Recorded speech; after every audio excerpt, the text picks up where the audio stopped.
はい、原田専門家です。今日も始まりました原専ラジオ。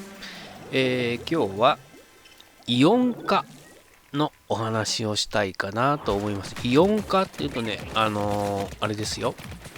マイナスイオンとかプラスイオンのそっちのイオンじゃなくて、イオンね、スーパーのイオン。まあ、各方面でそうやって語られているイオン化ね、駅前にイオンができて、商店街が潰されちゃったりとか、どこの駅に降りても同じ景色になるみたいな、大型チェーン店ですねが進出すると、その街の個性が、その駅の個性がなくなってしまって、どこもかしこもね、同じような街づくりになってしまうというお話からというか、そう言われて言われて久しいね、ずいぶん前からもうそういうことが言われております。それを総称してイオン化と私は呼んでいるんですが、イオン化ねが起きるとどういうことが起きるかというと、先ほども述べたように、個性がなくなるというね。個性とは何だね、その町の特色というか、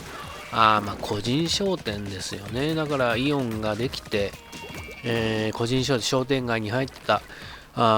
個人商店、魚屋さんだ、お肉屋さんだ、八百屋さんだっていうのがイオンにお客さんを取られちゃって商売続けることができなくて、やめてしまうというかね、コンビニもそうですし、あらゆるチェーン店、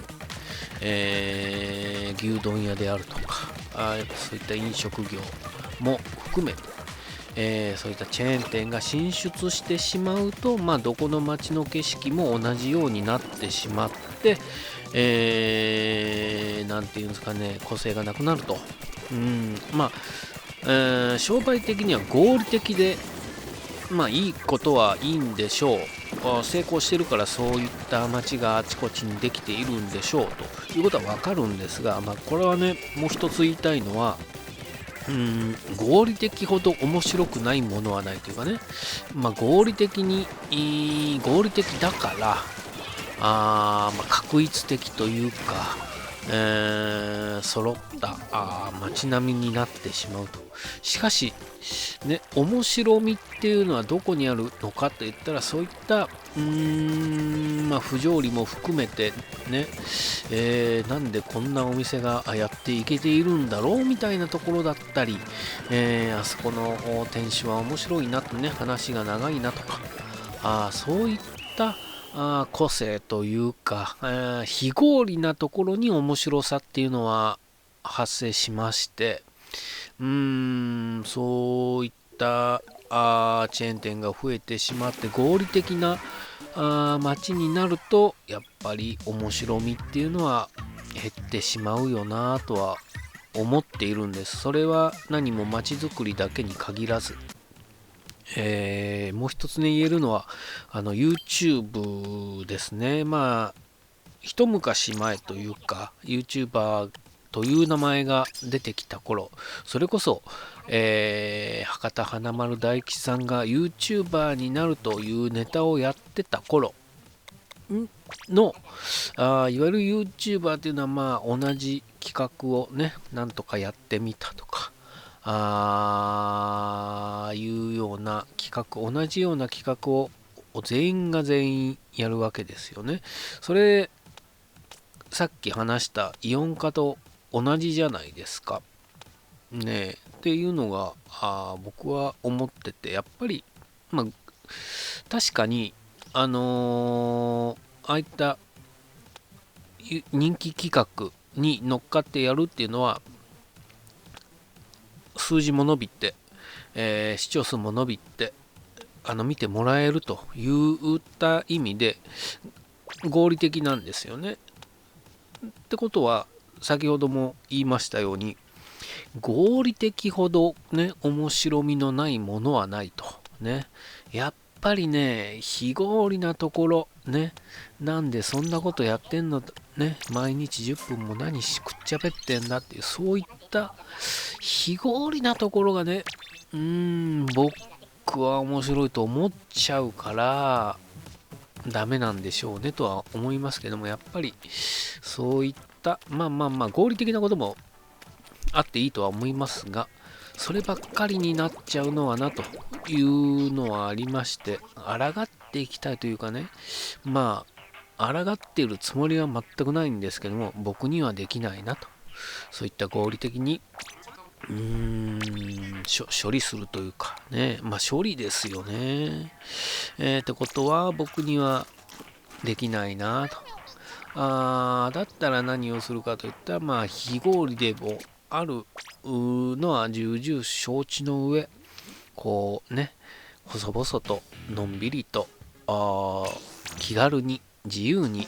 やっておきたいなっていうのは本当に思っておりますね。だからチェーン店ばっかり増えるとね、街ブラロケが本当に大変になってくるんですよね。逆にそこをね、逆手にとってどの街へ行っても同じチェーン店しか回らないみたいなね、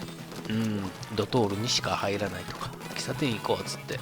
ドトールに入るね、じゃあお昼ご飯は、サイゼリヤにしようとね、そういった街ブラロケをしても面白いんじゃ、それはね、行き過ぎたというか、逆にスポンサーそこかよみたいな感じになるとは思うんですけど、それはそれでね、僕は一度見てみたいけども、やんないですよね。食レポで吉牛に行くとかさ、吉牛とか松屋とかね、行ってたら分かると思うんだけど、季節ごとだったりね、期間で限定メニューだったりっていうのがあるわけじゃないですか。そこをやっぱりもっとね、普通に食レポしててもいいのになと思うんですけどね。でもやっぱり目を引くというか、多いのはそういった個人商店というかね、が多いですよね。帰れま店は別ですけどね、みたいに思いますね。だからこういった街のイオン化、YouTube のいわゆる人気企画が増えるとね、合理的なものばかりが増えると、逆に面白みが減っているんじゃないのかなとは思っておりますね。しかし、物事はね、合理的に進めてね、いくことも必要ですから、何もね、そこを避けて、ね、わざと避けて通る必要もないんですが、向き不向きと言いますかね、僕にはできないからね、無理だなとは思っておりますが、そういった、イオン化ね、個性、もっとね、個性を生かしたとかね、ことを言ってね、学校なんかでね、個性を伸ばしてとか、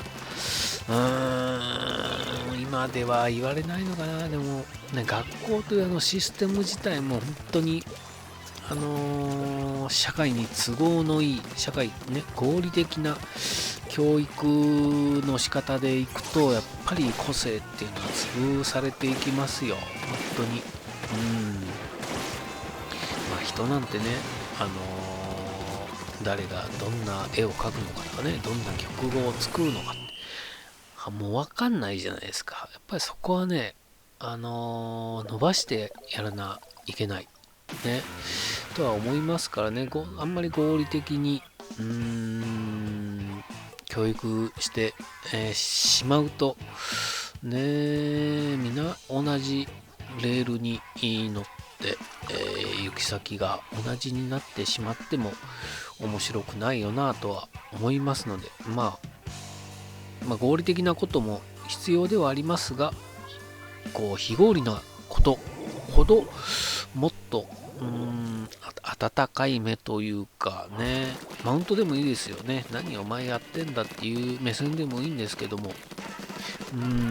なんかそういうところに面白みを感じて、もっとね、もっと感じて